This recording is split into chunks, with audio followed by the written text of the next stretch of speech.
La jeune femme est enceinte, mais au lieu de s'en réjouir, son petit ami explose de colère. Hélène ne cesse de s'excuser auprès de Joe. Puis Joe comprend soudain quelque chose, et se calme aussitôt. D'un coup, Joe devient tendre. Parce que pour lui, Hélène est la clé du trésor. Il le sait, ce n'est pas encore le moment de l'abandonner. Il lui demande de continuer à voir Albert, dans un seul but, découvrir où Albert cache son argent. Ce qu'ils ignorent, c'est qu'Albert est en réalité une femme. Depuis 30 ans, elle vit déguisée en homme, et cache toutes ses économies sous le plancher de sa chambre. Elle voulait se servir de cet argent pour épouser une femme, et ouvrir une petite boutique. Albert croyait qu'elle y trouverait enfin le bonheur. Elle est sortie 2 fois avec Hélène. Même si Albert se prive de tout, dès que Hélène désire quelque chose, elle paie sans hésiter. Albert croit que l'argent peut acheter l'amour de Hélène. Mais sa collègue, elle, voit clair. La personne qu'Hélène aime vraiment, c'est Joe. Elle avertit Albert de ne plus perdre son temps avec elle, et lui révèle aussi qu'Hélène est enceinte. Mais Albert refuse d'abandonner. Elle veut entendre la réponse de Hélène, de sa propre bouche. Assis tous les deux sur un banc du parc, Albert finit par lui dire qu'Hélène ne le traite pas comme le ferait une vraie petite amie. Hélène manque d'en rire. Après tant de rendez-vous, Albert ne lui a même jamais pris la taille. Elle finit par lui reprocher de ne jamais rien tenter. À ses yeux, cette réserve n'a rien d'une preuve d'amour. Albert essaie alors de l'embrasser sur la joue. Mais pour Hélène, tout cela ressemble à un jeu d'enfant. Alors, cette fois, c'est elle qui s'approche et dépose un vrai baiser sur ses lèvres, comme pour lui apprendre en un instant ce qu'embrasser veut vraiment dire. Puis elle se lève et s'en va aussitôt. Au fond, Hélène et Albert se ressemblent. Toutes deux ont soif d'être aimées. Mais quand on a été abandonné depuis l'enfance, on ne sait même plus comment aimer quelqu'un. Hélène sait parfaitement qu'on ne peut pas compter sur Joe, mais au moins, avec lui, elle a l'impression d'être aimée. Même si cet amour est faux, même si un jour, Joe lui reprendra tout. Le cœur brisé, Hélène serre soudain Albert dans ses bras. À cet instant, quelque chose touche Albert en plein cœur. Cette étreinte lui paraît d'une vérité bouleversante. Ses yeux se remplissent peu à peu de larmes. Et justement, la neige commence à tomber. Don't worry about that.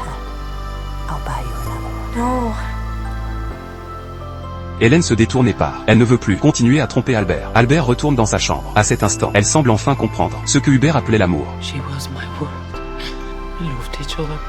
Puis elle ressort et frappe à la porte de Hélène. Une fois encore, elle lui avoue ses sentiments. Cette fois, Hélène vacille elle aussi, car elle sent enfin que l'amour d'Albert est sincère. Mais au même instant, Joe surgit et repousse Albert violemment. Joe est robuste. Le corps frêle d'Albert ne peut pas lutter. Mais quand elle le voit maltraiter Hélène, une force soudaine jaillit de ce corps si faible. On peut s'en prendre à elle, mais jamais elle ne laissera quelqu'un faire du mal à Hélène. Pourtant, d'une seule poussée, Joe la projette au sol. Sa tête heurte brutalement le mur. Accrochée à ses dernières forces, Albert regagne sa chambre. Pas à pas, elle veut verrouiller la porte, mais son corps ne répond déjà plus. Alors elle s'allonge simplement sur son lit, en silence. Dehors, Hélène et Joe éclatent dans une violente dispute. Hélène finit par décider qu'elle ne continuera plus avec lui. Mais quand Joe tourne les talons, Hélène est malgré tout submergée par la tristesse. Une fois un peu calmée, elle vient devant la porte d'Albert. Mais Albert n'ouvre pas. Hélène pose doucement son visage contre la porte. Elle est enfin prête à accepter l'amour d'Albert. Mais elle ignore qu'Albert a déjà fermé les yeux pour toujours. Dans l'après-midi, Hélène remarque qu'Albert n'est toujours pas sorti. Alors elle pousse la porte de sa chambre. C'est à ce moment-là que tout le monde découvre qu'Albert est morte. Et son identité de femme est enfin révélée. La patronne de l'hôtel retrouve le carnet de compte d'Albert et exulte. Toutes les économies qu'Albert avait péniblement amassées en 30 ans viennent de tomber entre ses mains. Quelques mois plus tard, Hélène donne naissance à un petit garçon. Et elle lui donne le prénom d'Albert.